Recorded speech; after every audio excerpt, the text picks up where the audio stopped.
우리에게 주시는 하나님의 말씀은 사도행전 2장의 말씀입니다. 우리 성경이 갖고 계시면은 찾으셔서 사도행전 2장 1절부터 13절까지의 말씀인데요. 시간 관계상 8절부터 11절까지만 함께 찾아서 교독하도록 하겠습니다. 사도행전 2장 8절부터 11절까지 우리 교독하도록 하겠습니다. 제가 먼저 읽겠습니다. 우리가 우리 각 사람이 난 곳 방언으로 듣게 되는 것이 어찌 됨이냐. 우리는 바데인과 메데인과 엘라민과 또 메소포타미아, 유대와 가파도기아, 본도와 아시아, 부르기아와 밤빌라와 애굽과 및 구레네에 가까운 리비아 여러 지방에 사는 사람들과 로마로부터 온 나그네 곧 유대인과 유대교에 들어온 사람들과 그레데인과 아라비아인들이라. 우리가 다 주리의 각 언어로 하나님의 큰 일을 말함을 듣는도다. 아멘. 저도 여러분이 기도해 주신 덕분에 저희 6명 우리 팀원들이 함께 영국 어라이즈 단기 선교를 잘 마치고 돌아왔습니다. 이번 일정은 9박 10일 열흘의 그 일정이었는데요. 10일 동안 저희가 방문한 곳은 5개의 도시를 저희는 방문을 했습니다. 그 5개의 도시를 방문하면서 그 지역에 있는 로컬 처치들과 로컬 지역 교회들과 함께 힘을 모아서 도어투도어 전도를 했고요. 노방전도 사역을 감당했고요. 그 다음에 프레어워크 여러 가지 사역들을 담당했습니다. 많은 은혜와 도전의 시간이었고요. 앞으로 열린문에서 전도를 어떻게 해야 할 것인지 느끼고 배우는 정말 귀한 시간이었습니다. 자세한 내용을 우리 오늘처럼 또 8월 달에 있을 그 시간에 자세한 내용을 나누도록 하고요. 근데 한 가지 놀라운 사실을 발견했습니다. 사람들이 영국이라고 하면 보통 영국 교회가 희망이 없다, 영적으로 죽었다라는 그런 말들을 많이 합니다. 물론 사실입니다. 근데 이번 여행을 통해 한 가지 확신이 든 것은요, 아직 끝나지 않았다는 것입니다.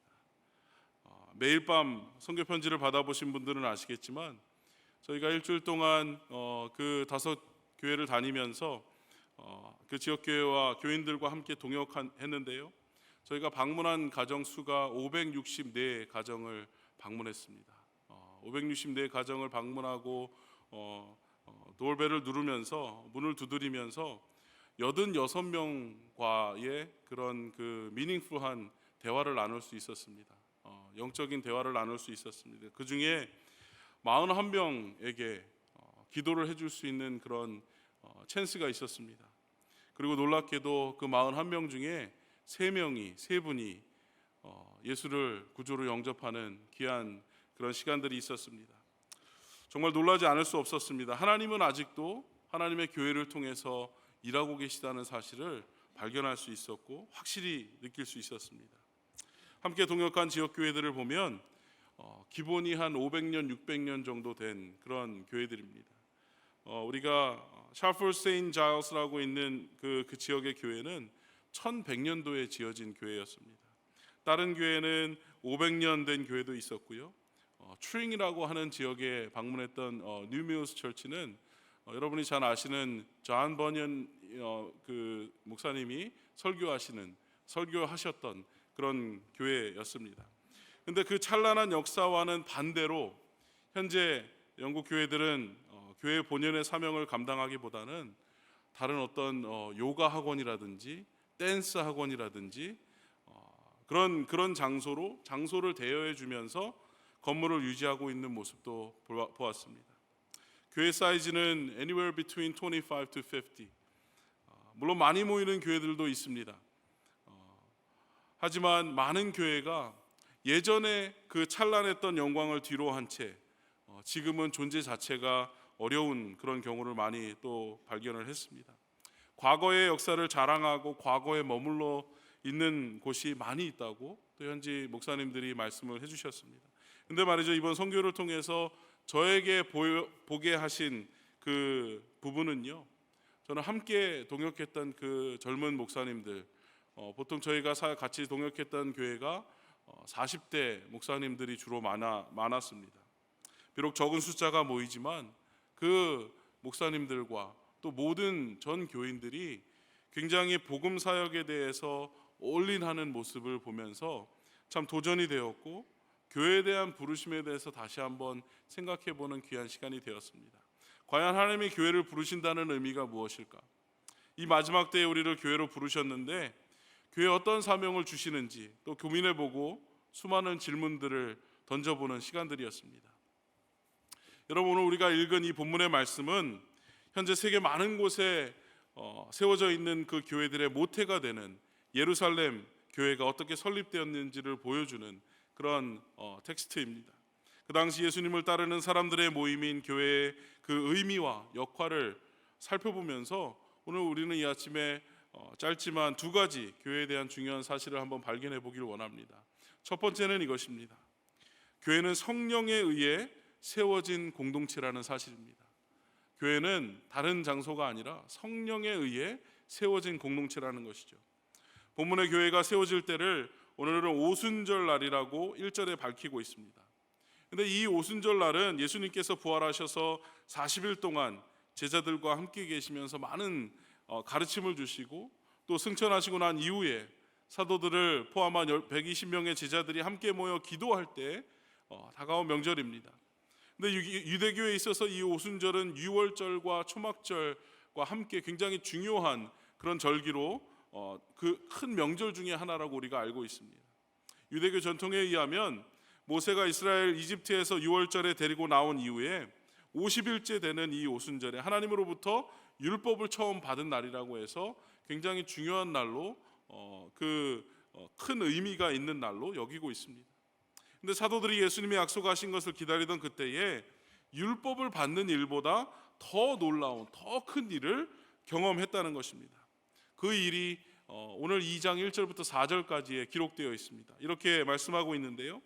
오순절 날이 이미 이르매 그들이 다 같이 한 곳에 모였더니 호련히 하늘로부터 급하고 강한 바람 같은 소리가 있어 그들이 앉은 온 집에 가득하며 마치 불의 혀처럼 갈라지는 것들이 그들에게 보여 각 사람 위에 하나씩 임하여 있더니 그들이 다 성령의 충만함을 받고 성령이 말하게 하심을 따라 다른 언어들로 말하기를 시작하니라.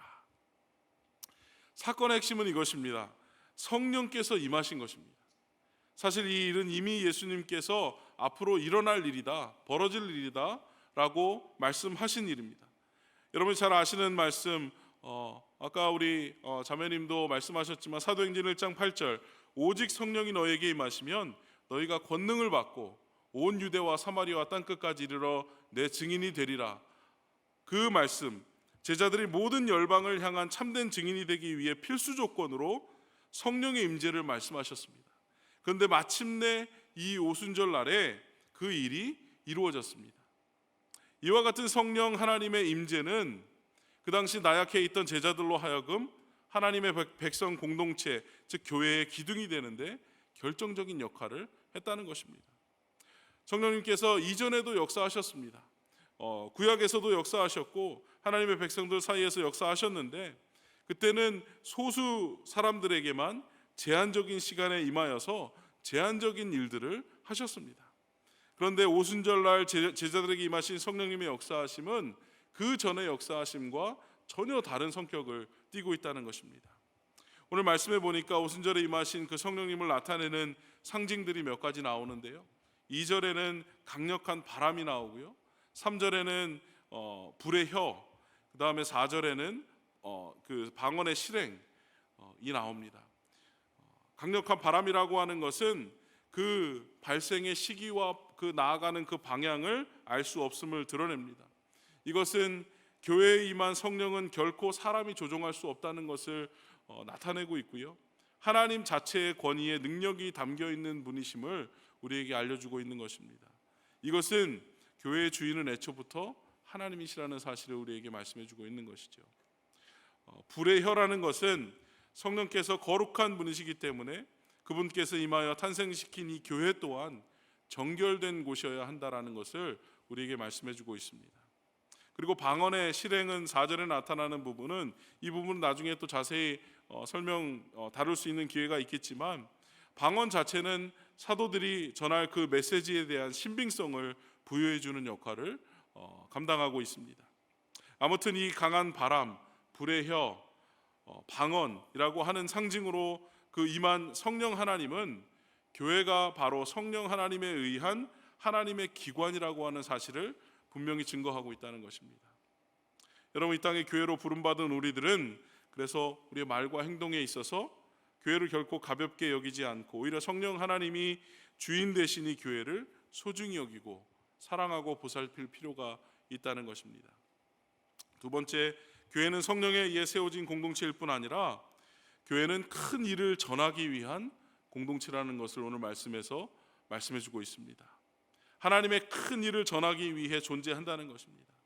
성령의 임재가 120명의 제자들에게 임했을 때에 그것은 단순히 그들만을 위한 사건이 아니라 다른 사람들을 위한 사건이기도 했다는 사실을 오늘 본문에서 증거하고 있다는 거죠.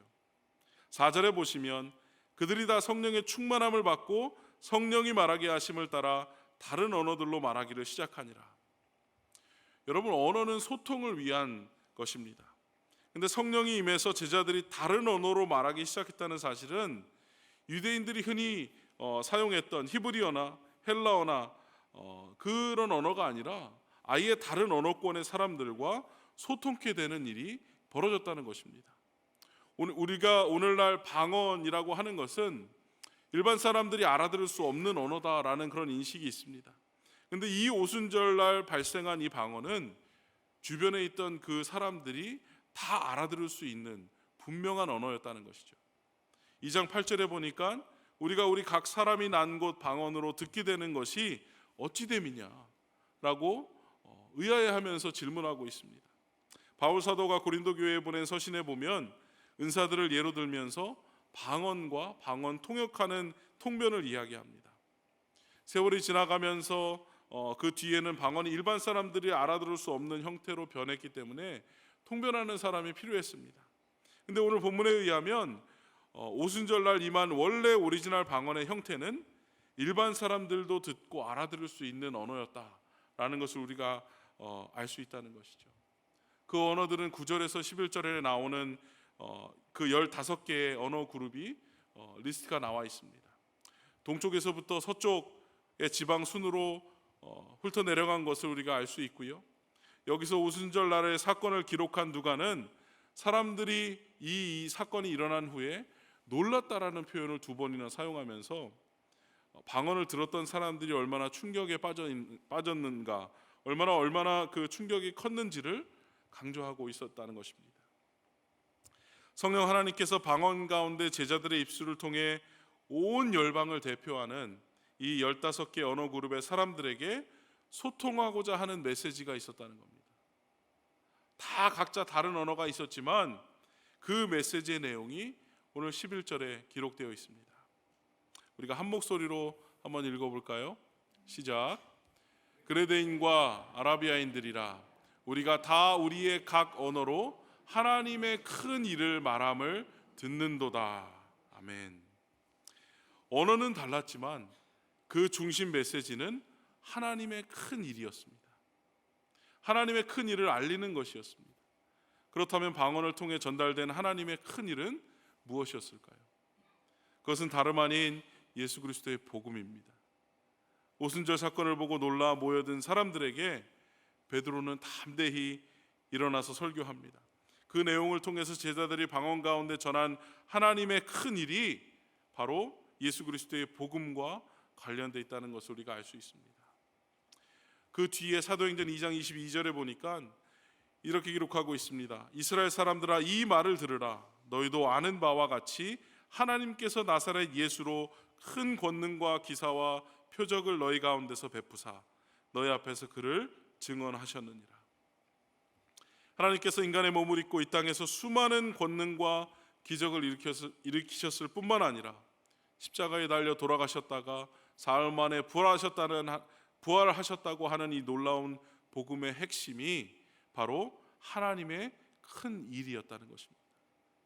여러분, 교회가 존재하는 목적이 무엇일까요?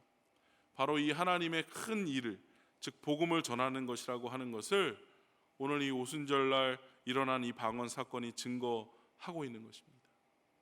하나님께서는 바로 교회를 통해 예수 그리스도의 복음을 증거케 하길 원하십니다. 따라서 교회는 다른 어떤 일보다 복음을 전하는 일, 전심전력을 다해야 할 줄로 믿습니다. 같은 문화권에 있는 하나님 우리 삶의 현장에 보내주신 사람들을 찾아가 복음을 나누는 일도 중요하고요. 다 문화권에 있는 이들에게 복음을 나누는 일, 둘 다 함께 이루어져야 한다는 것입니다. 교회가 다른 것을 아무리 잘한다 할지라도 복음을 전하는 일에 소홀히 한다면 그것은 참 소용이 없는 일이라는 것입니다. 이번에 영국에 가서 가볼 기회는 없었지만 근대 선교의 아버지라고 불리우는 그 윌리엄 캐리를 배출한 그 교회가 술집으로 변한 그 사진을 본 적이 있습니다. 그 영광스럽던 영국 교회들이 문 닫는 이유가 무엇이었을까요? 바로 복음을 전하는데 소홀했기 때문입니다. 여러분, 우리도 복음을 전하는 그 일을 위해 최선을 다하는 삶을 살아야 합니다. 근데 말입니다, 복음을 전한다는 것, 내 삶을 통해 예수 그리스도의 그 복되고 좋은 소식을 나눈다는 것, 그것은 특별한 사람들만 하는 일이 아니라는 것입니다. 우리 모두를 향한, 교회를 향한 부르심이라는 것입니다. 우리 열린문교회가 이곳 북버지니아의 한인 이민교회로 세워진 진짜 존재 목적이 바로 하나님의 큰 일을 전하기 위함이라는 것입니다. 혼자 하기 두려우시다고요? 어떻게 하는지 모르시겠다고요?